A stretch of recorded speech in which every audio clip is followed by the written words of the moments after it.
Саламатсыздарбы, урматтуу студенттер жана көрүүчүлөр. Биздин бүгүнкү предметибиздин аталышы цитология, гистология жана эмбриология. Сабагыбыздын бөлүгү гистология бөлүмүнө туура келет. Бүгүнкү темабыз аталышы азык сиңирүү системасы. Сабагыбыздын негизги эки планы бар. Биринчи планы бул тооктордун жоон жана ичке ичегесиндеги былжыр катмарларын, булчун катмарларын жана сероздук катмарларынын ткандык өзгөчөлүктөрүн окуп үйрөнөбүз. Экинчи планыбызда болсо тооктордун ичке жана жоон ичегидеги өсүндүлөрүнүн түзүлүшү жана лимфоидтик ткандардын жайгашуу ордун өзгөчөлүктөрүн микроскоп аркылуу окуп үйрөнөбүз. Сабагыбыздын максатына жетүү үчүн биз тооктордун ичке жана жоон ичегисинен даяр болгон гистологиялык препараттарды окуп үйрөнүү, талдоо жана анализ берүү болуп саналат. Азыр биз лабораториялык сабагыбызды баштайбыз. Ал үчүн биз лабораториялык канага киребиз, анда ошол жерден жолугушабыз. Урматтуу студенттер, биз лабораториялык канага келдик. Лабораториябызда гистологиялык препаратты кантип даярдайбыз. Мына ушуну биз азыр өз көзүбүз менен көрүп үйрөнөбүз. Гистологиялык препаратты даярдоо бир канча баскычтардан турат. Гистологиялык препараттын даярдоонун практикалык мааниси кандай деген суроо пайда болот. Бүгүнкү күндө билип атасыздар, ар түрдүү оорулар, ылаңдар пайда болуп атат. Мисалы үчүн, бийик тоолуу жерде топоздордун же болбосо жапайы жаныбарлардын ар түрдүү ылаңдары пайда болуп, ошол жерде өлүмдүүлүк болгон жерде анализ жыйынтык чыгарыш керек. Гистологиялык анализ жыйынтыкты чыгарышыбыз керек. Мына ушул жерде гистологиялык препараттардын мааниси абдан чоң болот. Кантип гистологиялык препараттарды даярдайбыз дегенде, биринчи фиксатор 10% нейтралдуу формалин. Биз ага ошол жерде кандайдыр бир жаныбардын, биз мисал катарында тоокты алдык. Эгерде бизге керектүү болгон материалды алыш үчүн биринчи биз ошол жаныбарды союп алабыз. Гистологиялык препараттарды даярдоодо биз азыр постоянный же болбосо дайым пайдаланчу препаратты кантип жасайт? Организмди союп алгандан кийин керектүү органынан биз ткандарды алышыбыз керек. Же болбосо даяр органды биз фиксаторго салабыз. Союлгандан кийин 2 саат аралыгында же болбосо ткан, ошол жердеги орган бузулуп кеткенге чейин биз фиксаторго салып алып калышыбыз керек. Башкача айтканда 2 саат убакыттын ичинде. Эмне үчүн 10% формалин? Себеби ошол салынган органдын ткандары, клеткалык түзүлүш эч кандай бузулууга дуушар болбойт. Аны биз алгандан кийин, фиксаторго алгандан кийин керек убакыт тапканда илим изилдөө иштерин жүргүзсөк болот, же болбосо ошо ылаңды аныктоодо пайдалансак болот. Буга органды салгандан кийин фиксатордон алып, мына биз тооктун жоон ичегиси жана ичке ичегисинен кесиндилерди алып алдык. Биринчи баскыч бул суусуздандыруу. Эмне үчүн суусуздандыруу? Бул ткан фиксаторго салынгандан кийин ткандын составында 10% нейтралдуу формалин бар.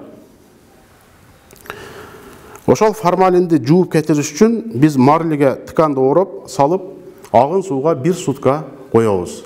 Себеби суу формалинди жууп кетириш керек.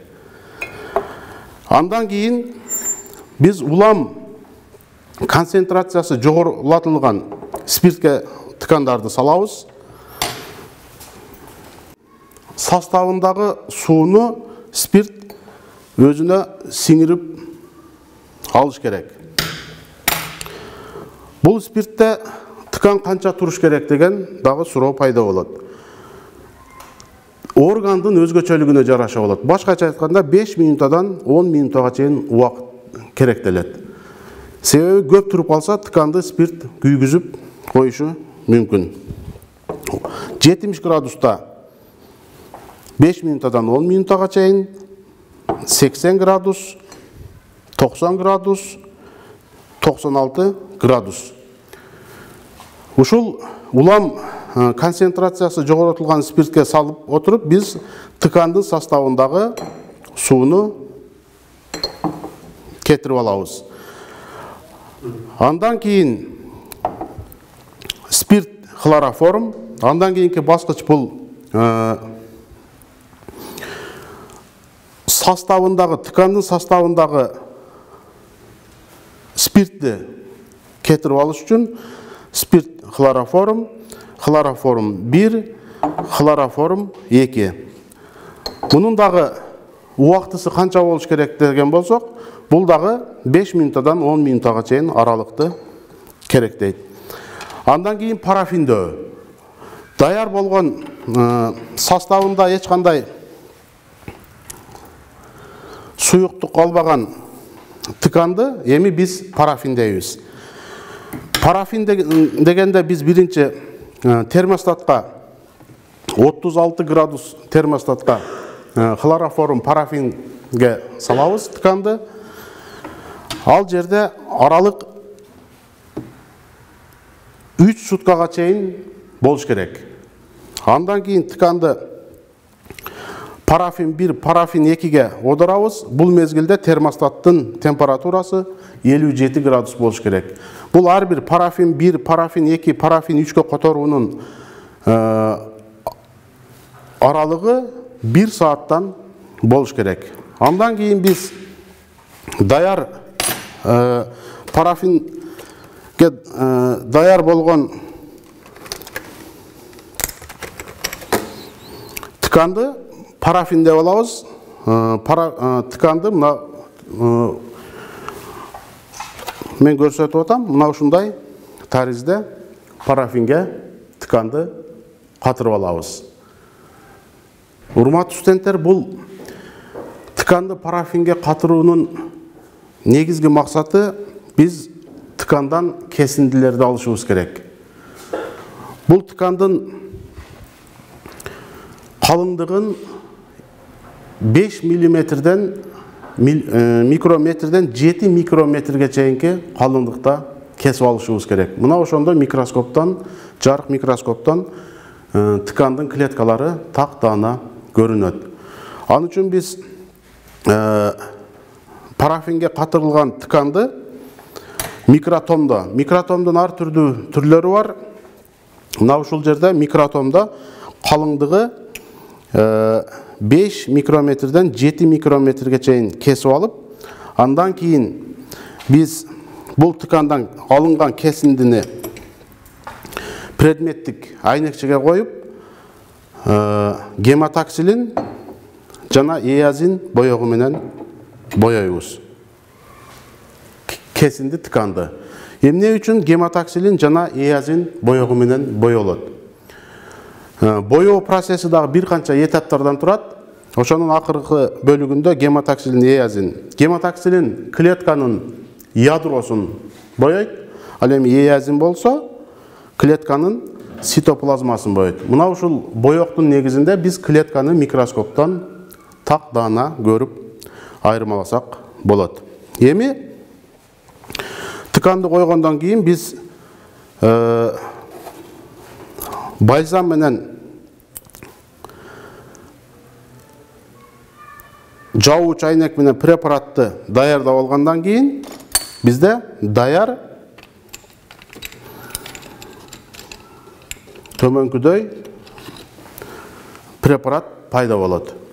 Бул препаратты биз эми урматтуу студенттер микроскопко, жарык микроскопуна коюп, биз андан ары тыкандарды бири-биринен айырмалап окуп үйрөнөбүз.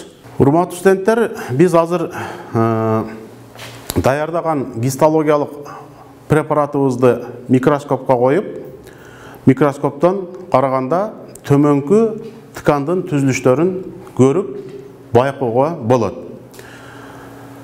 Мына жерде биз мисал катарында тооктун ичке жана жоон ичегисин алганбыз. Ичегинин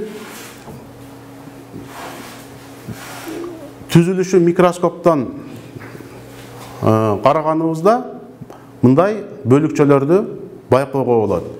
Жана биз лабораторияда гистологиялык препаратты гематоксилин эязин боёгу менен боёгонубузда мына ушул клеткаларды так даана боёп көрүүгө болот. Бул жерде азыр бул тооктун ичке ичегиси, бул жери көңдөй бөлүгү. Мына биринчиси бул серозалдык катмар, мына сероздук катмар башкача айтканда. Экинчиси бул булчун катмары, мына так көрүнүп атат. Мына сероздук катмар өзүнчө бир катмарды пайда кылды. Андан кийин булчун катмарды пайда кылды. Үчүнчү бул былжыр катмары. Мына былжыр катмары, ичегинин былжыр катмар бөлүгү так даана көрүнүп турат.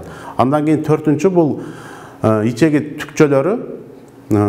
Ичеги түкчөлөрү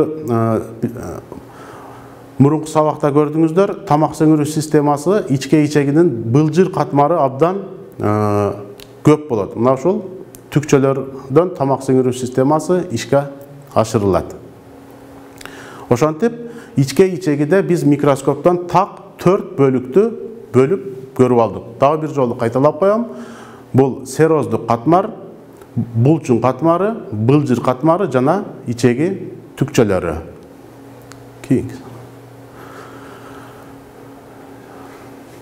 Бул жерде дагы ушул эле гистологиялык препаратта микроскопту караганда мына ушундайча сүрөттү көрсөңөр болот. Бул биринчи мына ичеги катмары, бул жагы көңдөй катмары, бул ичеги түкчөлөрү. Мына экинчиси булчуң челиндеги жайланышкан лимфоидтик ткандар. Бул жерде лимфоидтик ткандардын мааниси абдан чоң. Тамак сіңірүү системасында организмге ылаңдар эки жол менен кирет негизгисинен. Бул тамак сіңірүү системасы аркылуу же тамак аш аркылуу жана дем алуу системасы. Ушул жерде ичке ичегиде биз ткандарды изилдегенде мына ушундайча лимфоидтик клеткалардын топтомдорун биз байкадык. Көргөндөгүбүз балдар.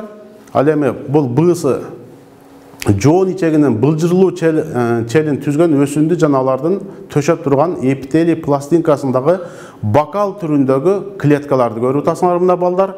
Бокал түрүндөгү. Ошол бул 400 эсе чоңойтулганы, мына ичке ичегидеги түктөрдүн биз 400 эсе чоңойткондо мына ушундайча гематоксилин эязин менен боёгондо мына бокал түрүндөгү клеткаларды бир тартипте жайгашкан клеткаларды көрүүгө болот. Эми урматтуу студенттер, биз жогорудагы аркага кайтаргын. Ушул микроскоптон көрүнгөн гистологиялык препараттагы микроскоптон көрүнгөн сүрөттөрдү биз альбомго түшүрүп тартышыбыз керек. Максат альбомго түшүрүүдө ушул клеткалардын, ткандардын бири-биринен болгон өзгөчөлүктөрүнү эске тутум жөндөмдүүлүгү жогору болот жана ткандардын так бири-биринен айырмалоо дагы окуп үйрөнүүдө чоң практикалык мааниси бар. Ошол себептен биз азыр ушул сүрөттөрдү альбомго түшүрүп, андан ары окуп дагы үйрөнөбүз. Көңүл бурганыңыздар үчүн чоң рахмат.